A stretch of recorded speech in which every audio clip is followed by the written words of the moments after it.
തദ്ദേശ തെരഞ്ഞെടുപ്പിൽ പത്തനംതിട്ട പള്ളിക്കൽ പഞ്ചായത്തിലെ 11ാം വാർഡിൽ അമ്മായിയമ്മയും മരുമകളും തമ്മിലാണ് മത്സരം. മരുമകൾ UDF സ്ഥാനാർത്ഥിയായി കൈപ്പത്തി ചിഹ്നത്തിൽ മത്സരിക്കുമ്പോൾ അമ്മായിയമ്മ മെഴുകുതിരി ചിഹ്നത്തിൽ സ്വതന്ത്ര സ്ഥാനാർത്ഥിയായാണ് മത്സരിക്കുന്നത്. വിജയം ഉറപ്പെന്നാണ് രണ്ടുപേരും ആത്മവിശ്വാസത്തോടെ പറയുന്നത്.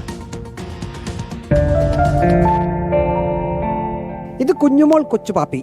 പേരിൽ കുഞ്ഞ് എന്ന വാക്കുണ്ടെങ്കിലും 3 തദ്ദേശ തെരഞ്ഞെടുപ്പിൽ വിജയിച്ചതിന്റെ അനുഭവ സമ്പത്തുണ്ട് കുഞ്ഞുമോൾ കൊച്ചുപാപ്പിക്ക്.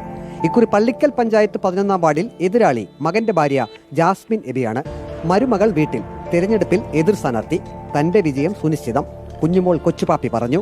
എന്നെ അറിയാവുന്നവർക്ക് എന്നെ അറിയാം. ഇപ്പം ആദ്യമായിട്ടല്ലല്ലോ ഞാനിപ്പം ഇലക്ഷനെ ഫേസ് ചെയ്യുന്നത്. 3 പ്രാവശ്യം ഞാൻ 2 പ്രാവശ്യം എൻ്റെ ഭർത്താവില്ലാതെ നിന്നു, 1 പ്രാവശ്യം ഭർത്താവിൻ്റെ ഇതിൽ നിന്നു.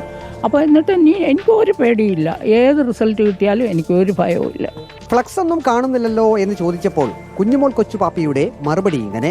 ഫ്ലെക്സ് ഇപ്പം ഞാൻ പറയട്ടെ, കൂടുതൽ ഇങ്ങനെ ലോകം മൊത്തം ഒട്ടിച്ചെന്ന് ചൊല്ലി വോട്ട് കിട്ടണമെന്നില്ല. മനുഷ്യർക്കറിയാം 4 ആൾക്കാർ നിൽക്കുന്നുണ്ട്. അതിൽ അവർക്ക് ഇപ്പം ഞാൻ ഒത്തിരി ഫ്ലെക്സ് വെച്ചിട്ട് വോട്ട് കിട്ടിയില്ലല്ലോ, എൻ്റെ പൈസ പോയത് മിച്ചം. അങ്ങനെ ചെയ്യണമെന്നില്ലല്ലോ. ഫ്ലെക്സ് അല്ലല്ലോ പഞ്ചായത്തോട്ട്.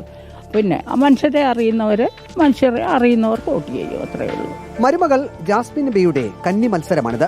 വോട്ട് ചോദിച്ച് ഓരോ വീട്ടിലും ചെല്ലുമ്പോഴാണ് സാധാരണക്കാരിലും താഴെയുള്ളവരുടെ ദുരിതങ്ങൾ മനസ്സിലാക്കാൻ കഴിഞ്ഞതെന്നും ജയിച്ചാൽ എല്ലാ ആനുകൂല്യങ്ങളും സാധാരണക്കാർക്ക് വാങ്ങിക്കൊടുക്കും എന്നുമാണ് UDF സ്ഥാനാർത്ഥി ജാസ്മിൻ എബി പറയുന്നത്. അവർക്ക് കുടിവെള്ളമില്ല, ഇതേപോലെ അർഹതപ്പെട്ട ഗ്രാന്റുകൾ കിട്ടുന്നില്ല. അതുപോലെ തന്നെ ക്ഷേമനിധികളാണെങ്കിലും പലതരത്തിൽ ചിലപ്പം വിധവ പെൻഷൻ എന്നുള്ളത് വേറെ പെൻഷനിലോട്ട് മാറ്റപ്പെടുന്നു. പിന്നെ അതുപോലെ തന്നെ റേഷൻ കാർഡിൽ വേറൊരു ഉദ്യോഗസ്ഥനുണ്ടെങ്കിൽ അല്ലെങ്കിൽ വേറൊരു ജോലിക്കാരുണ്ടെങ്കിൽ ആ അർഹതപ്പെട്ട് കിട്ടേണ്ട അമ്മയ്ക്ക് കിട്ടേണ്ട വിധവ പെൻഷനോ അല്ലെങ്കിൽ വാർദ്ധക്യ പെൻഷനോ ഇല്ലാതെ ആയി പോകുന്നുണ്ട്. അപ്പോൾ അതൊക്കെ നമുക്ക് നേരായ വണ്ണം നടത്തിയെടുക്കണം എന്നുള്ളതാണ്. കുഞ്ഞുമോൾ കൊച്ചുപാപ്പിയും മരുമകൾ ജാസ്മിൻ എബിയും വാശിയോടെ തെരഞ്ഞെടുപ്പ് പ്രചരണം തുടരുകയാണ്. കൈപ്പത്തിയോ മെഴുകുതിരിയോ ആര് ജയിക്കുമെന്ന് കാത്തിരുന്ന് കാണാമെന്നാണ് ഇരുവരും പറയുന്നത്. വീഡിയോ ജേർണലിസ്റ്റ് അജി കുടുംബനൊപ്പം reporter Praveen Purushothaman. In reporter, Pathanamthitta.